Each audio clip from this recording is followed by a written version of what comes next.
Bom dia. Alerta aí, né? Agora foi. Estão me ouvindo bem? Ó, a gente hoje vai começar da página 267 do último parágrafo. O que vocês acham aí? É lá no, aqui cederei espaço. Se todo mundo achou, a gente pode começar. Se alguém souber do PDF, vou colocar aqui também. Ó, PDF, página 304. Obrigada. Ai, que frio, meu Deus, tô aqui assim, ó. Aqui cederei espaço de bom grado a uma série de peculiaridades que podem dar importância variável aos estímulos externos para o sonho. Imagino que uma convergência de fatores individuais, psicológicos e casuais, produzidos em cada circunstância, determina como a pessoa se comporta em casos específicos de intensa estimulação objetiva durante o sono. A habitual profundidade acidental do sono, em combinação com a intensidade do estímulo, ora permitirá suprimir o estímulo de forma tal que ele não venha a perturbar o sono, ora forçará a despertar ou favorecerá a tentativa de superar o estímulo, entremeando num sono. De acordo com a diversidade dessas constelações, os estímulos externos objetivos se expressarão no sonho com uma frequência maior ou menor nesta ou naquela pessoa. Eu, que tenho um sono excelente e me recuso obstinadamente a permitir que algo perturbe, experimento raríssimas intromissões de causas de excitação externa em meus sonhos, enquanto os motivos psíquicos, evidentemente, me fazem sonhar com facilidade. Gente, corta para ele dizendo aqui que tem um sonho excelente, eu estou querendo socar meu vizinho. Deixa eu explicar. Hoje é quinta. Hoje eu acordei às 6 da manhã com o despertador do Bonito. E ontem eu acordei às 5 da manhã com o despertador. Gente, que altura é essa? Que a pessoa coloca o despertador a ponto de acordar todas as pessoas. Eu ainda pensei, mas você acordou porque você tem um sono leve? Não, não tem. Meu sono é super pesado. Aí eu falei pro Caio, eu falei, nossa, tu deixou o celular lá para despertar, não é possível, por que fez isso? 5 da manhã? Ele, não era o meu. Aí hoje a gente acordou e olhou um pro outro, não é possível que tenha um celular despertando, foi procurar, caçando assim, é na janela de baixo. Morar em prédio, beleza, né, gente? Não dá aqui, ó. Eu fiquei pensando, imagina a altura, né? Porque minha janela fechada com vidro, tipo a janela, um som de, não, não tem como. Queria ter esse sono do Freud que ninguém perturba.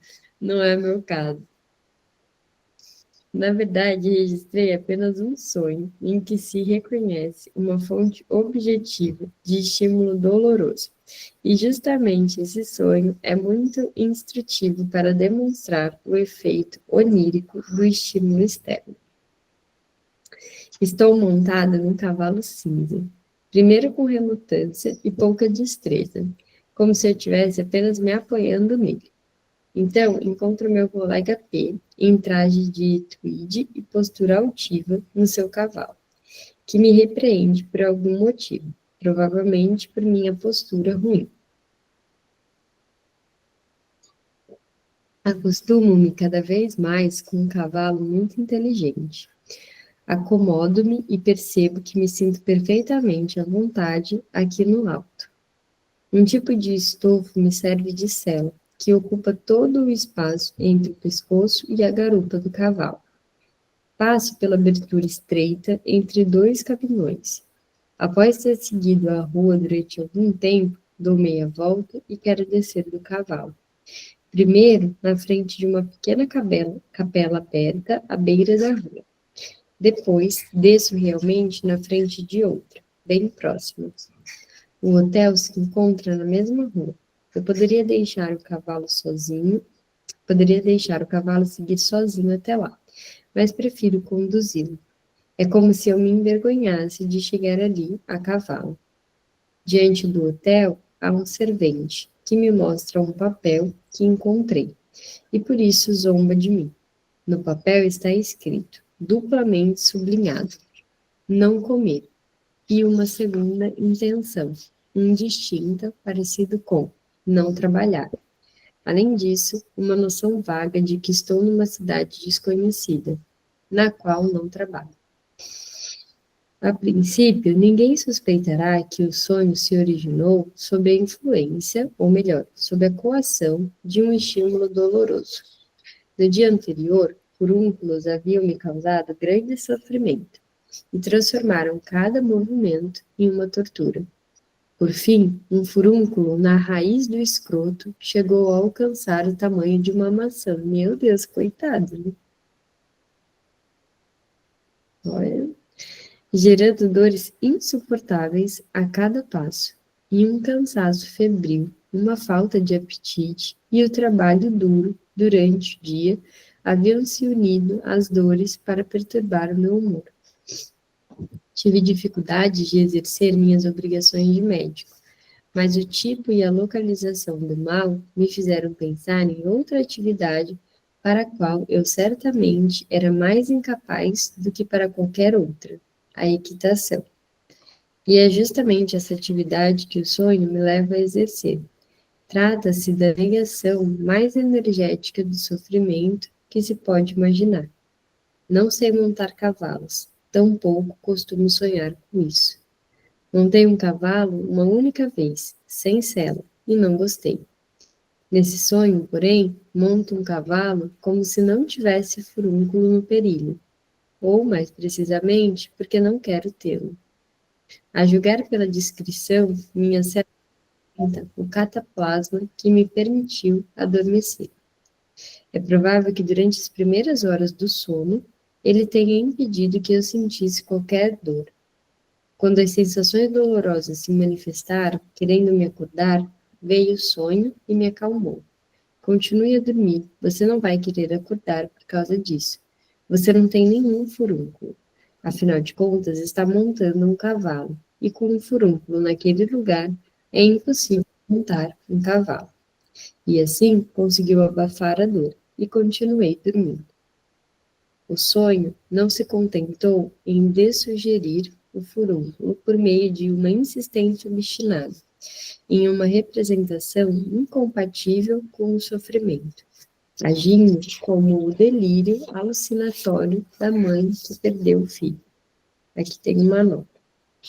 A passagem em Griesinger e a observação do meu segundo ensaio sobre as neuropsicoses de defesa, de 1896. Segundo Strash, a referência deve ser, na verdade, a um parágrafo próximo do final do primeiro ensaio do Freud sobre o tema de 1894.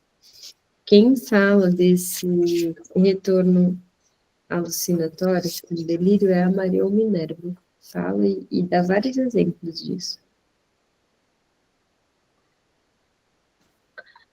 Ou do comerciante cuja riqueza foi destruída por perdas.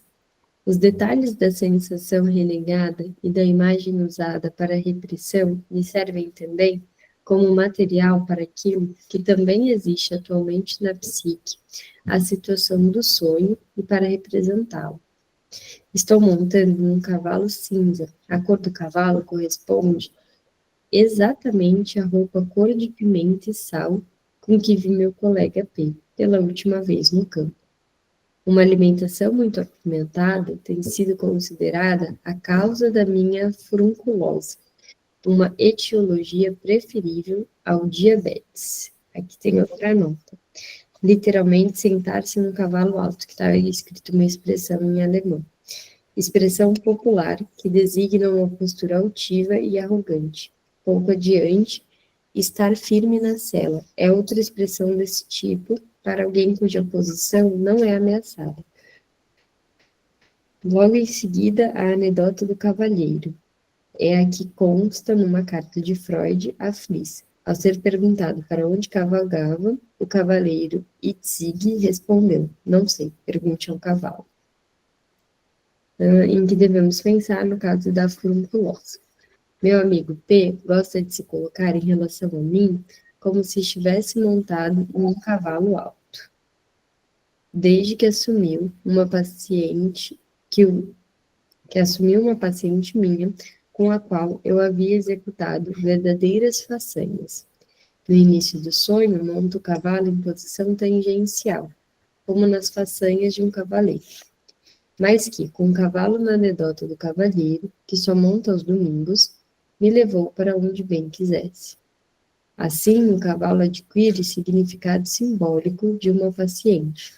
No sonho, o cavalo é muito inteligente. Sinto-me perfeitamente à vontade aqui no alto. Remete à posição que eu ocupava na casa antes de ser substituído por P. Eu acreditava que o senhor estava firme na cela. Disse-me recentemente um dos meus poucos protetores entre os grandes médicos dessa cidade, com referência a essa casa. E foi uma verdadeira façanha conseguir fazer psicoterapia por 8 a 10 horas diárias sob tamanhas dores. Mas sei que, se eu não me sentir perfeitamente bem fisicamente, não conseguirei continuar meu difícil trabalho. E o sonho está repleto de alusões obscuras à situação que então seria inevitável. O papel que os neurastênicos mostram ao médico: não trabalhar e não comer. Dando continuidade à interpretação, vejo que o trabalho do sonho conseguiu traçar um caminho da situação desejada da equitação até cenas de briga na infância, que devem ter ocorrido entre mim e meu primo, que agora vive na Inglaterra e é 1 ano mais velho do que eu. Além disso, serviu-se de elementos das minhas viagens à Itália. A Rua do Sonho é composta por impressões de Verona e Siena. Uma interpretação ainda mais profunda leva a pensamentos oníricos sexuais, e me lembro daquilo que aquele belo país significava para uma paciente que jamais esteve lá, em direção à Itália, órgãos genitais. E isso remete simultaneamente à casa em que fui médico antes do amigo P e ao local do meu furúnculo. Em outro sonho, aí que ele coloca que é um parágrafo acrescentado em 1914, consegui, de maneira semelhante, impedir uma perturbação do sono, dessa vez por meio de uma estimulação sensorial, mas apenas um acaso me permitiu descobrir o nexo entre o sonho e o estímulo onírico acidental, e assim entender o sonho. Numa manhã, durante o alto verão, acordei em uma cidade alpina do Tirol, sabendo que havia sonhado. O Papa morreu. Não consegui interpretar esse sonho sucinto e não visual. Lembro-me apenas de pouco antes ter lido no jornal que sua santidade se sentira levemente indisposta. Mas no decorrer da manhã, minha esposa perguntou: você ouviu esse terrível soar dos sinos nesta manhã? Eu não estava ciente de ter ouvido os sinos, mas agora entendi meu sonho. O sonho havia sido a reação da minha necessidade de dormir ao barulho com o qual os tiroleses pios tentavam me acordar. Eu me vinguei deles com o pensamento que forma o conteúdo do sonho e voltei a dormir sem nenhum interesse pelos sinos. Entre os sonhos mencionados nos capítulos acima, encontram-se vários que podem servir como exemplos para o processamento dos chamados estímulos nervosos. O sonho de beber em grandes goles é um desses aqui. Aqui, o estímulo somático parece ser a única fonte onírica, e o desejo resultante da sensação, a sede, o único motivo do sonho.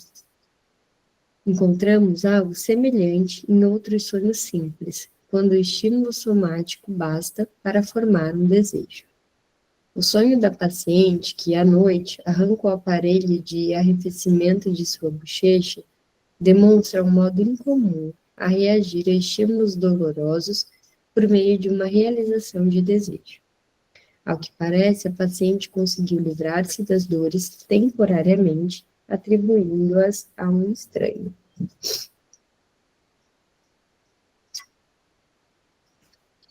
Meu sonho das 3 parcas foi evidentemente relacionado à fome, mas soube ligar a necessidade de alimentação à ânsia infantil pelo seio materno, e utilizou o desejo inofensivo para encobrir um desejo mais sério, que não pode se expressar tão abertamente.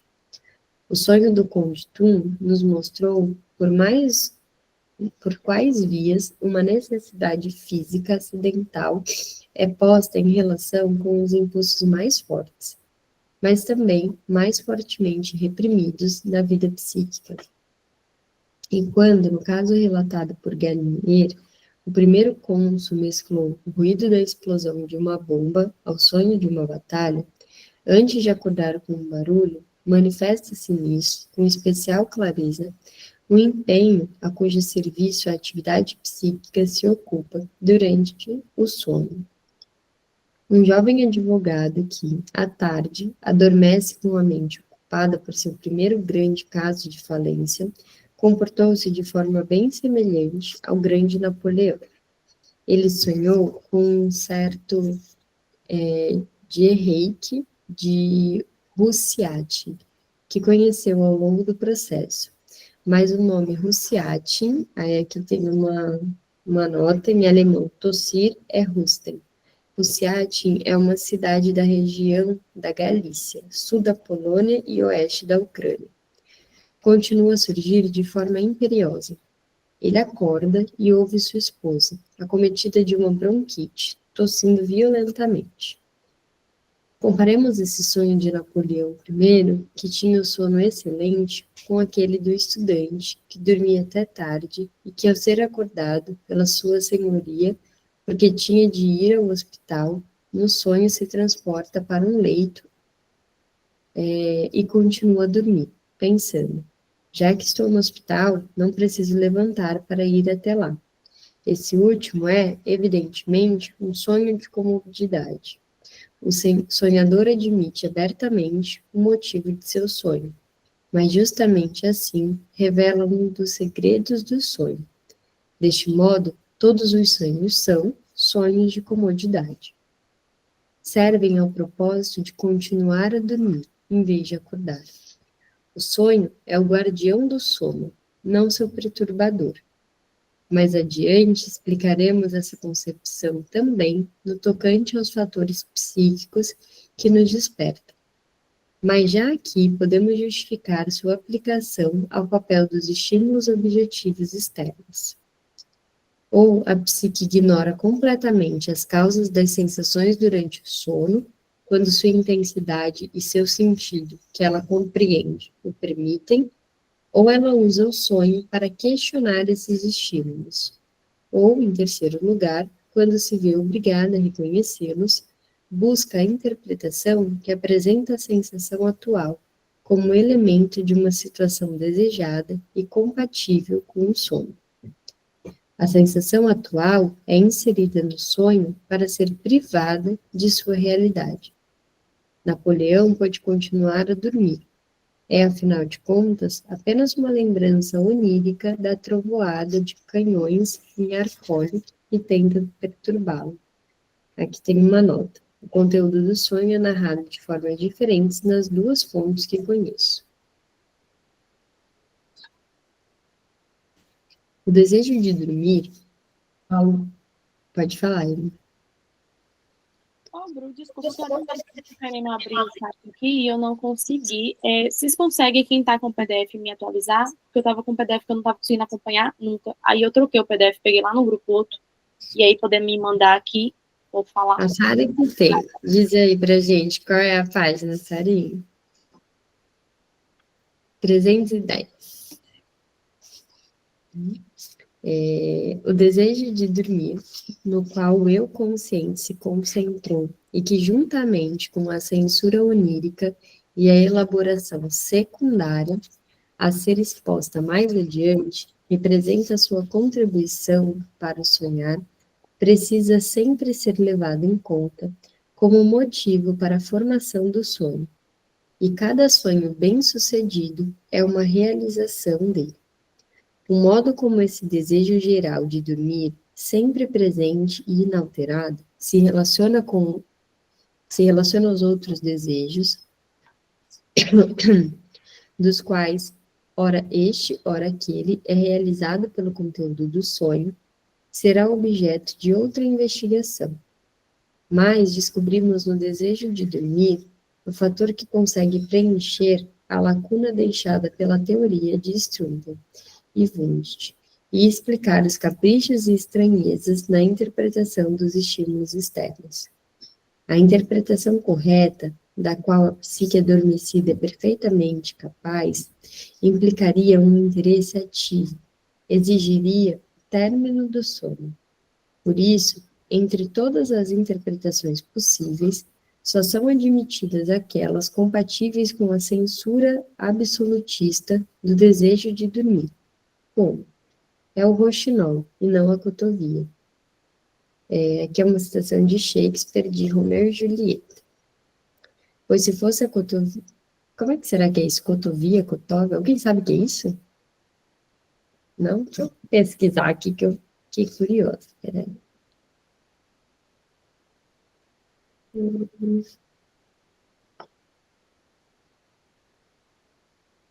Está dizendo aqui que é um design comum às aves. Não são aves. É um animal.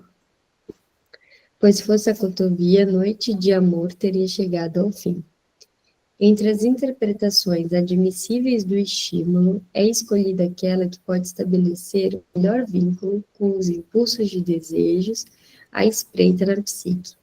Assim, tudo é determinado de modo inequívoco, e nada é entregue à arbitrariedade. A interpretação errada não é ilusão, mas pode-se dizer escapatória. Aqui, porém, como na substituição por deslocamento, a serviço da censura, deve-se admitir que estamos ante um ato que diverge do processo psíquico normal. Quando os estímulos nervosos externos e os estímulos somáticos internos são suficientemente intensos para obter a atenção psíquica, eles constituem, e se resultarão em sonhos e não em despertar, um ponto fixo para a formação dos sonhos, um núcleo no material onírico para o qual é buscada uma realização de desejo correspondente, de forma semelhante a como são buscadas as representações intermediárias entre dois estímulos oníricos psíquicos. Nesse sentido, é correto dizer que, para certo número de sonhos, o elemento somático que determina o conteúdo do sonho. Nesse caso extremo, mesmo um desejo não exatamente atual é despertado para a finalidade da formação do sonho. O sonho, porém, não tem alternativa senão representar um desejo como realizado em determinada situação. Ele como que se vê diante da tarefa de procurar o desejo capaz de ser representado como realizado pela sensação atual. Se esse material atual for de caráter doloroso ou penoso, isso não significa que ele seja inutilizável para a formação do sonho. A vida psíquica dispõe também de desejos cuja realização provoca desprazer, o que parece ser uma contradição, mas que se torna explicável pelo recurso à presença de duas instâncias psíquicas e a censura que existe entre elas. Há, na vida psíquica, como vimos, desejos reprimidos que pertencem ao primeiro sistema e cuja realização o segundo sistema se opõe.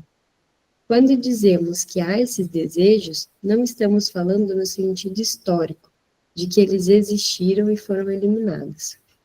A teoria da repressão necessária no estudo das psiconeuroses afirma que tais desejos reprimidos ainda existem, mas que, ao mesmo tempo, existe também uma inibição para que pesa sobre eles. A língua está correta quando fala em reprimir, suprimir ou oprimir esses impulsos. Aí que tem uma nota.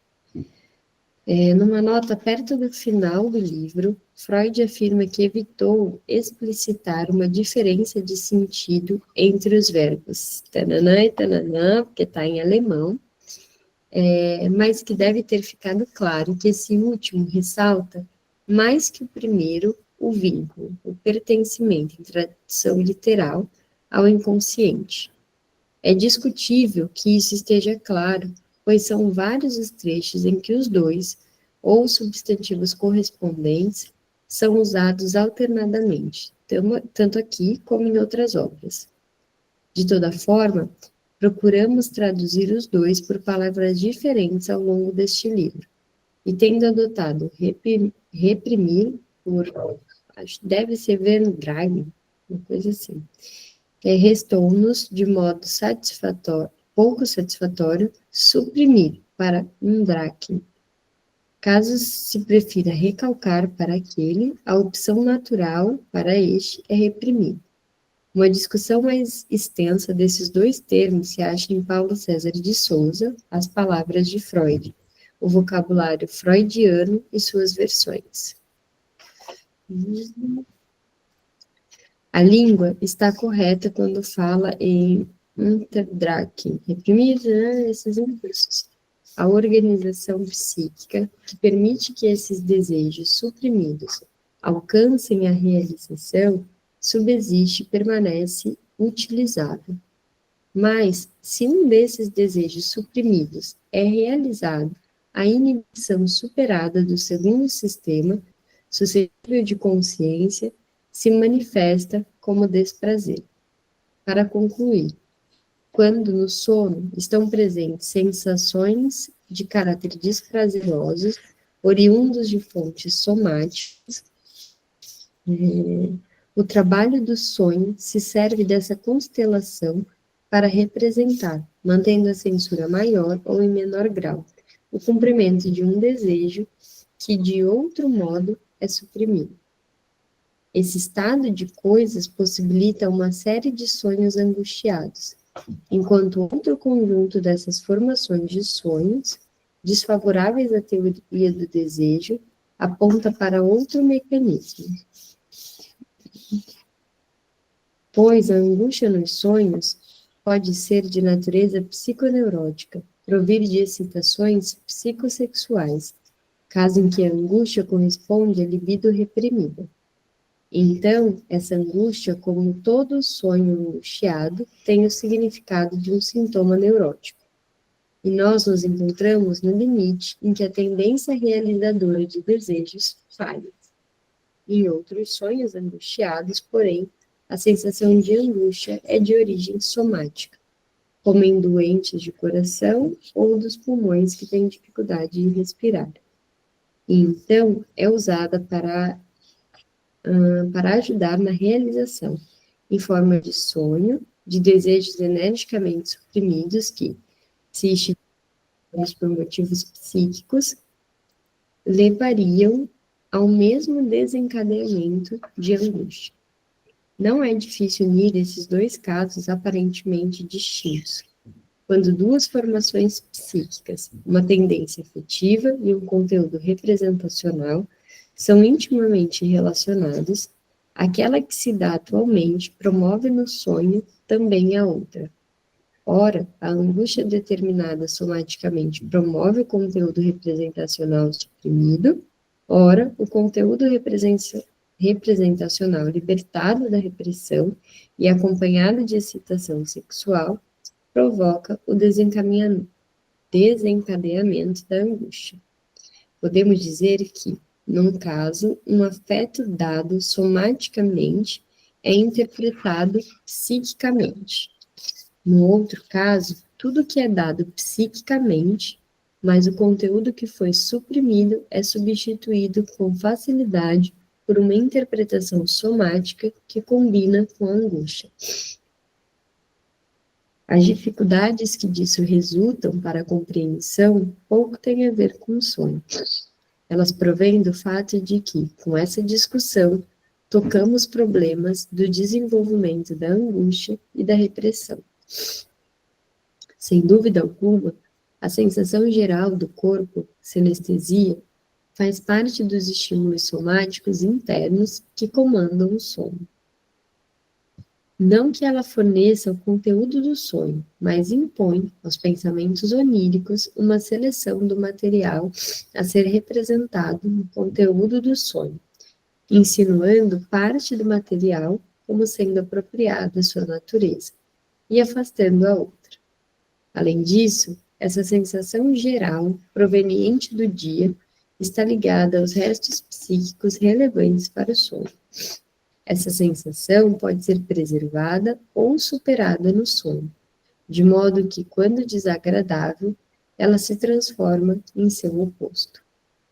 Quando as fontes de estímulos somáticos durante o sonho, as sensações do sono, não apresentam uma intensidade incomum, seu papel na formação dos sonhos é, na minha avaliação, semelhante ao exercido pelas impressões recentes, mais indiferentes do dia. Acredito que o sonho recorre a elas apenas quando podem ser assimiladas ao conteúdo representacional das fontes psíquicas do sonho. São tratadas como um material barato e sempre disponível, usado toda vez que se faz necessário.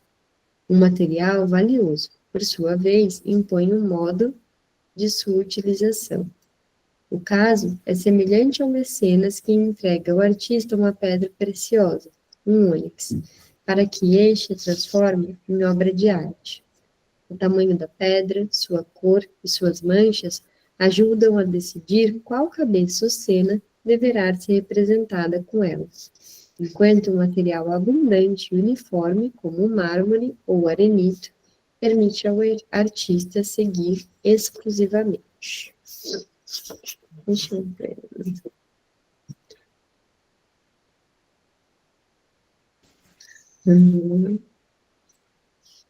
Permite ao artista seguir exclusivamente sua inspiração, formada a seu bel prazer. Apenas assim me parece compreensível o fato de o conteúdo do sonho, fornecido por estímulos somáticos de intensidade normal, não se manifestar em todos os sonhos e a cada noite. Aqui tem uma nota acrescentada em 1914. Numa série de trabalhos, Henke mostrou que certos sonhos de despertar, provocados por estímulos orgânicos, então sonhos de micção e de poluição, são particularmente adequados para demonstrar a luta entre a necessidade de dormir e as exigências das necessidades orgânicas e também a influência destas últimas sobre o conteúdo do sonho. Um exemplo que nos leva de volta à interpretação dos sonhos, talvez consiga explicar melhor a minha opinião. Certo dia, eu me esforçava por compreender o que poderia significar a sensação de inibição, de não sair do lugar, de não conseguir terminar algo e etc., tão frequente nos sonhos e tão parecida com a angústia. À noite, tive o seguinte sonho. Saio, sem me aprontar adequadamente, de um apartamento no térreo e subo a escada para um piso superior. Pulo 3 degraus por vez e me alegro com o fato de subir com tanta rapidez. De repente, vejo que uma doméstica está descendo pela escada e que ela está vindo ao meu encontro. Fico envergonhado, pretendo me apressar, e agora ocorre aquela inibição. Fico grudado nos degraus e não saio do lugar. Análise. A situação do sonho é tomada da realidade cotidiana. No apartamento que tenho em Viena, há 2 andares que são ligados um ao outro apenas por uma escada externa. Meu consultório médico e meu escritório ficam no mezanino, os quartos no piso acima. Quando encerro meu trabalho à noite, uso a escada para chegar ao quarto. Na noite anterior ao sonho, eu havia percorrido esse trajeto sem me arrumar, isto é, havia tirado o colarinho, a gravata e os punhos. No sonho, isso se transformou num grau mais elevado, mas que, como sempre, indeterminado de nudez. Quando subo uma escada, costumo sempre pular degraus, uma realização de desejos já reconhecida no sonho, pois a facilidade com que fazia isso no sonho me serviu como prova do bom estado do meu coração. Além disso, essa maneira de subir escada é um contraste eficaz com a inibição na segunda parte do sonho. Isso me mostra, mesmo sem a necessidade de provas, que o sonho não tem nenhuma dificuldade de representar ações motoras executadas com perfeição. Olha lá, Dali que sonha que tá voando. Basta pensar, olha só, basta pensar na impressão de voar no sonho. Até hoje ainda não consegui sonhar que eu tô voando. Eu até já pensei, tô voando, não sonho.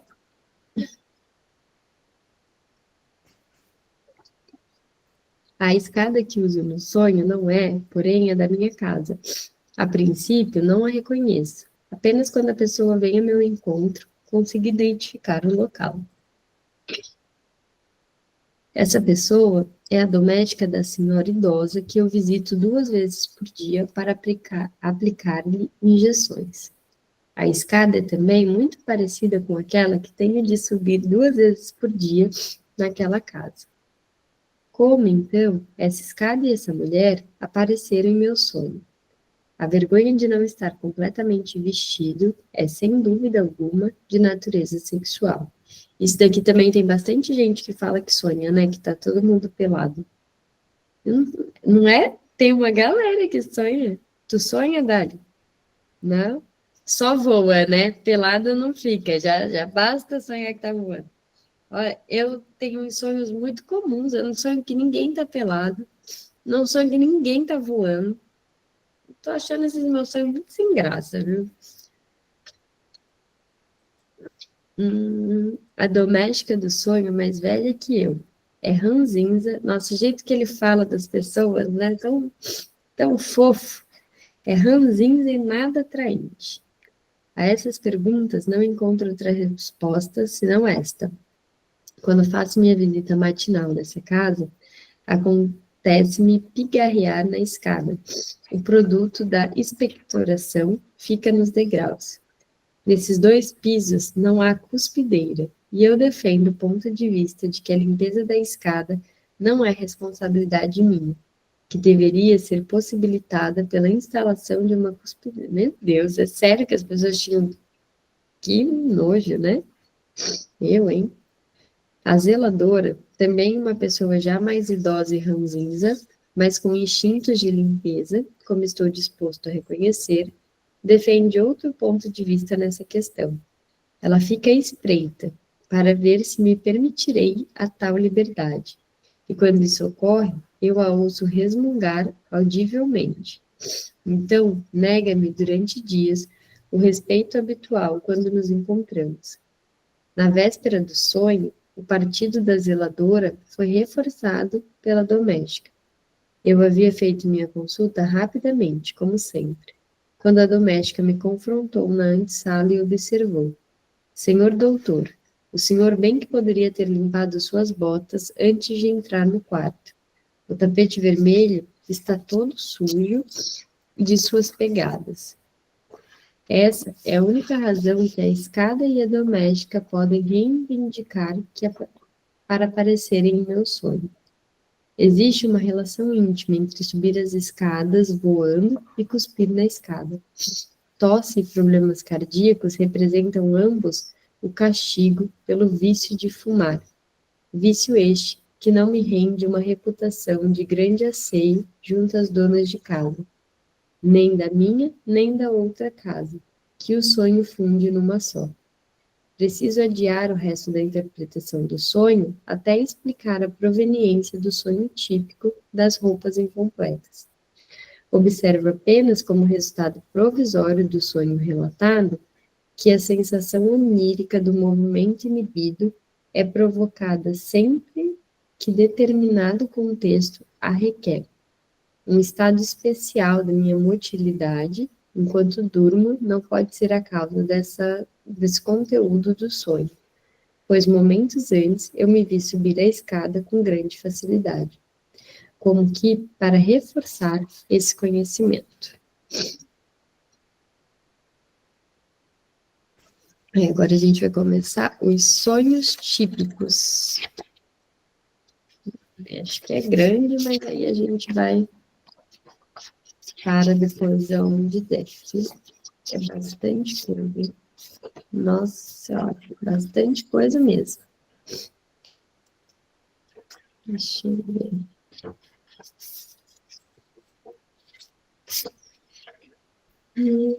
Até 300 e tanto. Acho que é até 318. A gente está no 281. Então vamos lá. Sonhos típicos. Em geral, não somos capazes de interpretar o sonho de outra pessoa se ela não quiser nos fornecer os pensamentos inconscientes que estão por trás do conteúdo do sonho, o que prejudica fortemente a utilização prática do nosso método de interpretação dos sonhos, que tem uma nota acrescentada em 1925. A tese de que o nosso método de interpretação dos sonhos se torna inutilizável se não dispomos do material associativo do sonhador exige o complemento de que o nosso trabalho interpretativo independe dessas associações em um caso, isto é, quando o sonhador utiliza elementos simbólicos no conteúdo do sonho. Nesse caso, servimos-nos do que é, a rigor, um segundo método auxiliar de interpretação dos sonhos. Mas em pleno contraste com a liberdade que o indivíduo tem para formar seu mundo onírico ao seu modo e assim torná-lo inacessível à compreensão dos outros, existe certo número de sonhos que quase todos os indivíduos têm da mesma forma e que nos habituamos a supor que têm o mesmo significado para todos. Esses sonhos típicos merecem um interesse especial também porque, presumivelmente, vêm das mesmas fontes em todas as pessoas e, portanto, parecem especialmente adequados a nos esclarecer sobre as fontes dos sonhos. É, portanto, com grandes expectativas que tentaremos aplicar nossa técnica de interpretação dos sonhos a esses sonhos típicos, e apenas a contragosto admitiremos que a nossa arte não dá bons resultados justamente nesse material. Na interpretação dos sonhos típicos, não costumam aparecer as associações do sonhador, que normalmente nos conduzem à compreensão do sonho, ou se tornam obscuras e insuficientes, de todo modo que não conseguimos solucionar a nossa tarefa com a sua ajuda. Veremos mais adiante a que se deve isso e como podemos compensar essa falha da nossa técnica. Então, o leitor compreenderá também porque só posso tratar aqui de alguns dos sonhos típicos e devo discutir os outros apenas mais tarde. Vamos lá. Sonhos de embaraço causados pela nudez. Quem aí sonha que está ficando pelado, já fica atento, que já vai saber por que está sonhando. O sonho de se encontrar despido ou com pouca roupa na presença de estranhos ocorre também com o ingrediente de o sonhador não sentir vergonha disso, ou algo semelhante.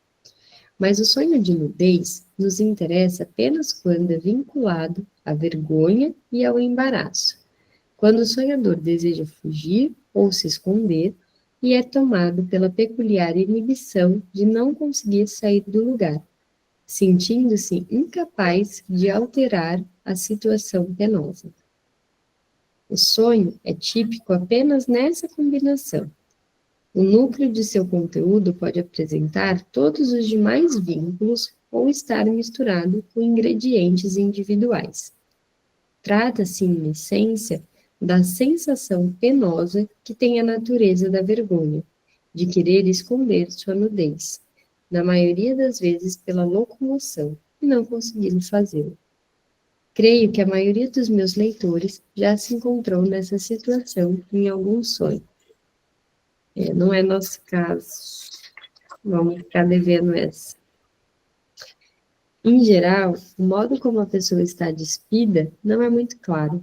Algumas, por exemplo, contam: eu estava de camisola, mas raramente se trata de uma imagem nítida.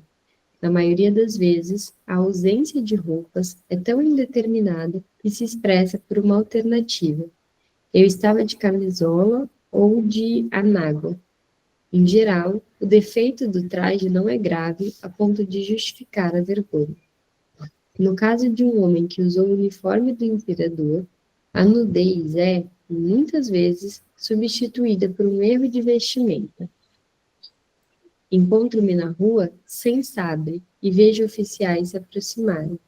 Ou estou sem gravata, ou estou usando calças civis achadrezadas, ou algo semelhante. As pessoas na presença das quais sentimos vergonhas são quase sempre estranhos com rostos indefinidos. No sonho típico, jamais somos repreendidos ou mesmo percebidos por causa da roupa que tanto nos causa vergonha. Bem ao contrário, as pessoas se mostram indiferentes ou ostentam, como pude perceber num sonho particularmente claro, um ar solene e rígido. Isso nos faz pensar. O embaraço vergonhoso do sonhador e a indiferença das pessoas geram uma contradição que é comum nos sonhos. O sentimento do sonhador exigiria que os estranhos o olhassem com surpresa, rissem dele ou se escandalizassem com ele. Creio, porém, que esse traço escandaloso foi removido pela realização do desejo, enquanto o outro, mantido por alguma força, persistiu. E assim, as duas partes não combinam uma com a outra. Possuímos um testemunho interessante de que esse sonho, em sua forma parcialmente distorcida pela realização do desejo, não encontrou sua explicação correta. Ele se tornou a base de um conto de fadas que todos nós conhecemos na versão de Andersen, A Roupa Nova do Imperador, e que mais recentemente recebeu uma versão poética em Der Talismã, de Ed Fugel. O conto de fadas de Andersen narra a história de dois trapaceiros que tecem para o imperador uma roupa preciosa que seria visível apenas aos bons fiéis. Vocês conhecem essa história? Não? Tem um gibi do Maurício de Souza que conta essa história e depois eles fizeram como se fosse um livro mesmo, da Turma da Mônica Patti. Patti leitora, com certeza, para crianças, que nem eu, então conhece. É tão bonitinho. E acho que ele conta aqui a história, como é que é, senão eu contaria para vocês, é bem legal.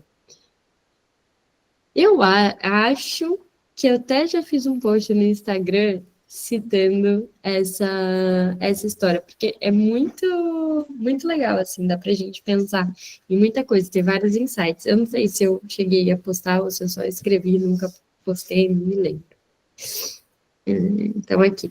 Conto de Fadas de Andersen narra a história de dois trapaceiros que tecem para o imperador uma roupa preciosa que seria visível apenas aos bons e fiéis. O imperador se apresenta ao público nessa roupa invisível, e assustados com o poder da pedra do toque do tecido, todas as pessoas fazem de conta que não percebem a nudez do imperador. Mas essa é a situação do nosso sonho. Não é preciso ter muita ousadia para supor que o conteúdo incompreensível do sonho serviu como incentivo para inventar uma roupagem na qual a situação que guardamos em nossa memória adquire um sentido. Deixa eu grifar aqui e falar para vocês, porque ele não conta a história e é interessante. Deixa eu só ver quantas páginas ainda tem desse daqui. Não sei se vai dar para a gente terminar ainda. Nossa, acho que todo ele é sobre esse tipo de sonho. Bom, a gente vai ter que parar em algum lugar que talvez não faça tanto sentido, mas é porque esse vai muito para frente. Eu acho que ele não dá nenhuma pausa. Mas aí a gente pode parar nesse sonho do imperador aqui. A história é que, eu vou até tentar achar o livro, é curtinho, e aí se eu achar eu mando para vocês, ou o gibi ou o livro. A história é que dois trapaceiros mesmo, eles chegam para fazer uma roupa para o imperador, e aí eles dizem que eles são estilistas, que fazem roupas incríveis, incríveis, coisas incríveis, e eles não fazem nada, né? Eles recebem o dinheiro lá, mano, muito, acho que é ouro que eles recebem para aquilo, mas no fundo eles não fazem roupa nenhuma. O imperador está pelado, eles enganam ele dizendo aquilo. E aí vai lá o imperador, todo peladão, para o dia de falar alguma coisa, né, e tal. E aí as pessoas veem que ele está pelado, mas elas fingem que não estão vendo. Por quê? Tem uma tiragem nisso que eles dizem assim, somente aquelas pessoas que são boas, somente as pessoas de bom coração é que conseguem ver a roupa. Então, todo mundo finge que está vendo a roupa, porque você vai correr o risco de dizer que você não tem um bom coração? Deixa eu ver o que a Emily colocou. Não tem a ver com o livro que estamos lendo, mas queria saber se você já leu o livro Teatros do Corpo. Não, mas tenho vontade, está na minha lista da Amazon e não sei porque eu não comprei. O Psicossoma em Psicanálise também não. Ou se alguém já leu e indica esse ou outro nessa temática. De psicossomática, eu gosto muito das coisas que o Rubens Volick escreve. Vou escrever o nome dele aqui. Pronto, eu gosto muito. Mas dizem que esse Teatros do Corpo é muito bom. Eu acho que a Dali já leu, não tenho certeza. Já leu, Dali? Não? Então, acho que a gente já comentou em algum Que eu momento. li é O Corpo no Discurso Psicanalítico, que é bem legal, só que eles são vários autores, né? Cada São artigos, né? capítulo e aí cada capítulo tem um viés mais lacaniano, outro mais winnicottiano, então ele é bem variado. Mas Esse daí tem alguém, não sei se está aqui, né, ou em algum grupo do Conectados, tudo que agora eu não me lembro então de cabeça, confundi, achei que era Dali que já leu, mas me falaram que é bem bom. Eu gosto muito de psicossomática, muito mesmo. Então, acho que vale a pena. Se tu lê primeiro que eu, tu me conta. Ó, eu acho que fica bom a gente parar aqui, e aí eu vou tentar achar o livrinho e mandar a história para vocês, e aí a gente discute essa questão, porque essa fala que ele tem, que, cadê?